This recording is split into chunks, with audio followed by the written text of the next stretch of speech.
It's Nostalgia-ween.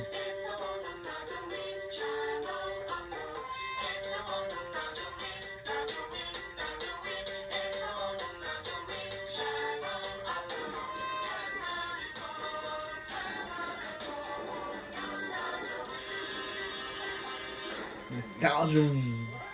Yeah. Hello, I'm the Nostalgia Hey, Crick. guy, remember? So you don't have to. And welcome to Nostalgia-ween. Still at my house. Still at my goddamn house while the studio is still being fixed up. I feel like this place is just eating me up. You can guess what the segue is.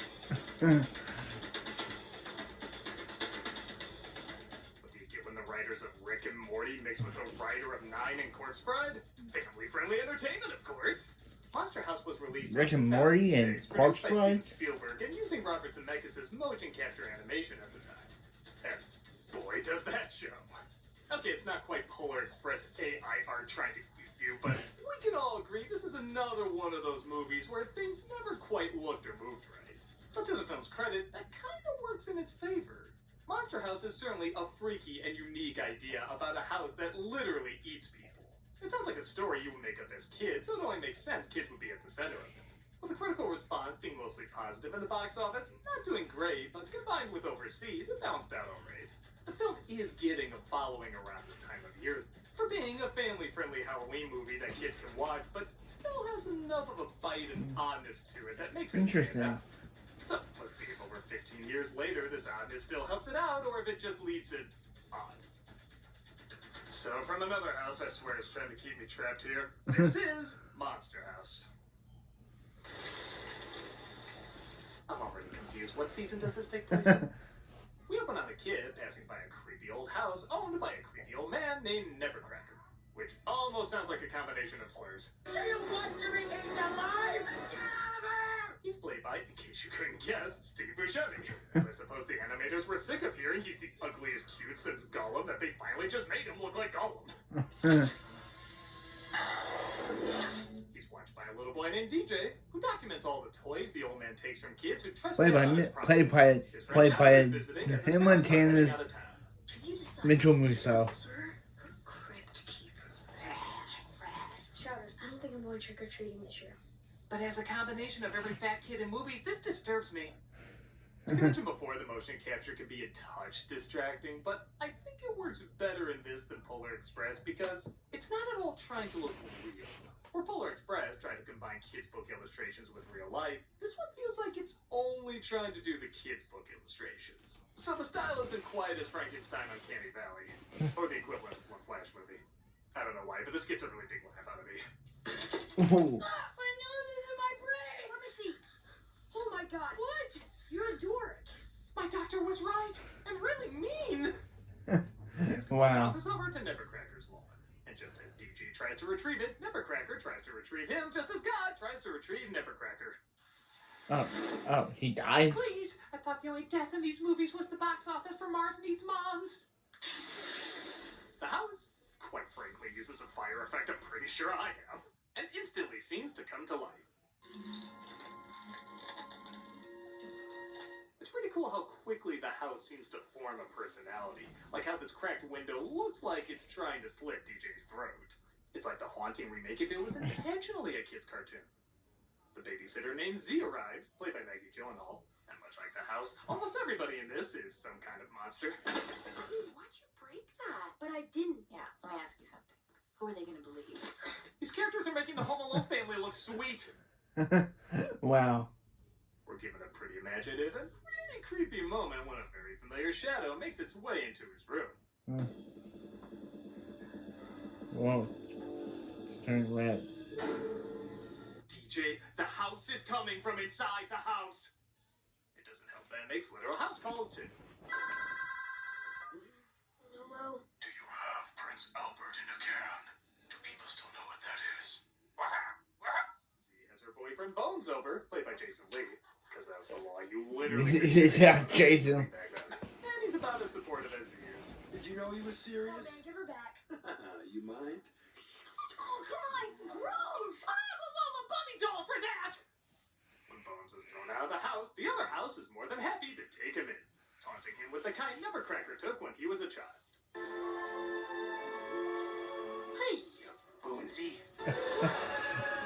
Chowder, see Jason Lee again. No, really, look him up. Where'd he go? They meets up with Chowder and they go to inspect the house to see if Nebbercracker really is back from the grave.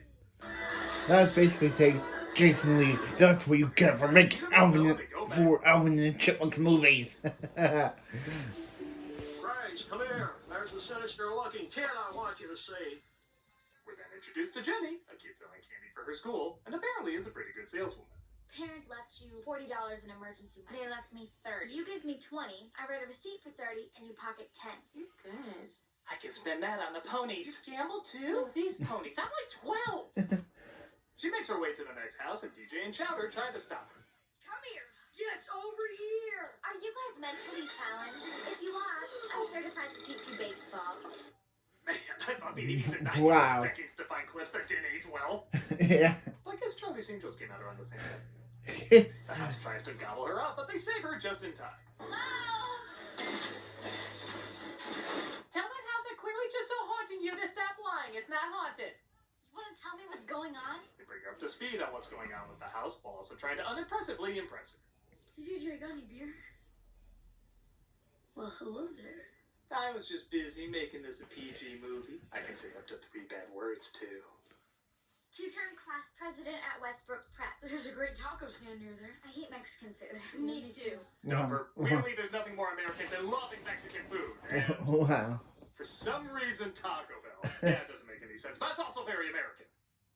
Just sits there waiting, mocking us with its lousiness. May I please use your phone? What you just saw is a training video for how to handle a Russell Brand.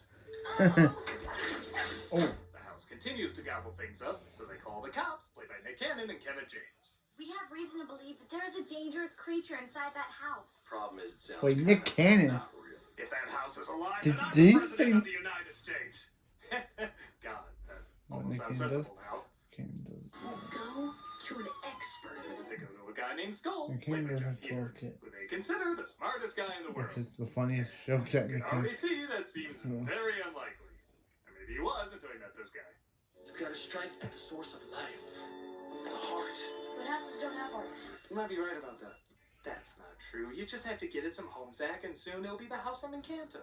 Let's try to start with the heart. And figure since the chimney is always burning, the furnace must be the heart. If we want to put out the fire, we're gonna have to go inside. I legit love this plan to come up with for how to sneak in without getting gobbled up. We fill the dummy with a few gallons of cold medicine. Feed the dummy to the house eats the medicine, house goes to sleep, and get in there, douse the fire, and get out. I think it just needs a painted tunnel on a wall to run through, but aside from that, very sound logic. They start putting the plan together. We zoom in on this very unimpressive picture. Why does he keep that? Oh, for a scene transition, got it. And they Toy Story 2 their way to the house. All right, little vacuum cleaner. You don't be scared. That's not how I trained you. I love you, vacuum cleaner. You know, I'm glad these What? characters are fictional because I want to think about what they do when they're alone. The cops ruin the plan, though, and end up getting eaten instead. I am okay with this. A little of them goes a long way. Or at least this one. Drop your weapons. Huh? You hear that? DVD, you guys are going to jail. You tested me? Hot Top Girl? We are super cops. Yeah, I doubt this is one of Nick Cannon's higher Yeah. performances. Oh, guess it is. That is illegal. I'm not a big jump scare guy. No. I'm a pretty lame, No, but I'll they see do you allow in the me to go Masked well. Season 11. I'll see you in the Masked Singer Season 11. Stay calm. It's no Exorcist 3, but it's Exorcist 3 Junior. God, now I'm just wondering what that production would be like.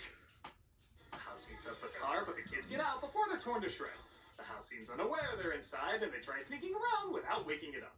DJ, did you ever see a wife? No, but I heard he posed for a photo series called American Goddamn. There, what they're shooting. They get scared and shoot their super soakers. No, really, what did they think those were gonna do? And they start to put together the layout of the house. If those are the teeth, and that's the tongue, then that must be the uvula. So it's a girl house. Spoilers. They make their way downstairs where they locate all the toys that were taken over the years. They find his wife Constance, or at least her body encased in cement, and apparently he built a secret shrine to her. Why would he build her a shrine if he murdered her? Okay, I really love this movie. Could it just been about a haunted house that needs people? Yeah. Honestly, that would have been enough, but there very smart to put in a lot of unexpected turns. For a kids movie, it's not exactly the easiest to figure out, and I really like that. Well,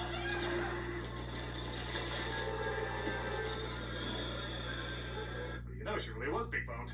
What? The house wakes up, and in a shot that's so cool, I actually had to rewind it to see how it worked. The kids discover it's using the reflection of the windows to shine light on them. Whoa. This is like the scary toy room in Polar Express if it was like half the movie. They get the house to gang up and spit them out. God, so many moments in this review almost sound dirty. And we're given what I consider a really good twist. Like, I legit did not see this coming. Nebbercracker is still alive. Honey, Out. I'm home. That's right. The house was actually his dead wife, Constance, the whole time. But didn't he? How did he? They put his body into an ambulance. How did he survive? I don't care if this is a kid's movie, that is a really good twist. Yes. In a flashback, we see she was the fat lady at a circus, and Nebbercracker's heart went out to her for being so mistreated. And thus, they ran away together. I can take you away from here. Yes. Constance's voice by Kathleen Turner, which it's so funny seeing her going from a seductive Johnny's mom from Johnny's mom from Johnny Test. One literally from a freak show. And she matches them both perfectly. It's Halloween. No, it's my house, and they're hurting me. As long as I'm here, I will never let anyone hurt you. There's also, in kind of a strange way, a very sweet romance. Yeah. You feel like these two didn't have many people that looked out for them. And you do feel bad whenever she's made fun of and he instantly comes in to try to protect her. With that said, it still keeps its dark and humorous edge when you see how she's done in.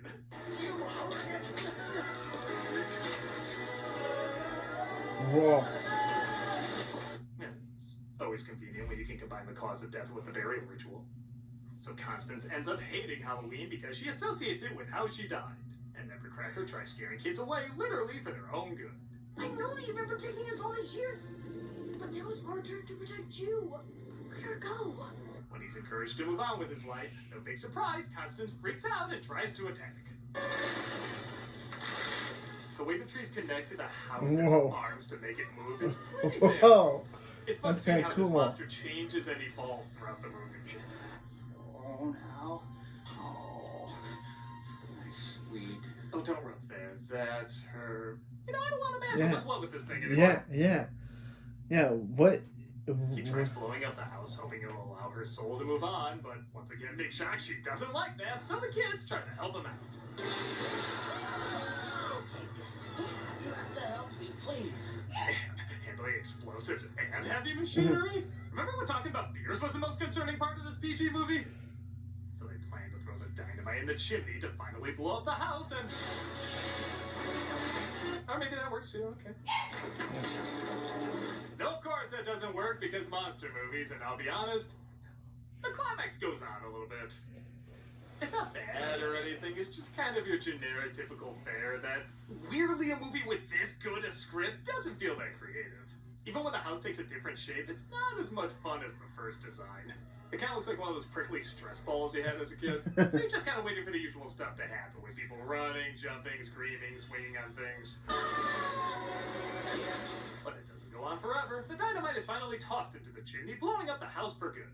Nebbercracker is heartbroken, but he also finds joy in the both of them being released from their misery. Yeah, I think it's kind of an odd moment to sort out. Yeah.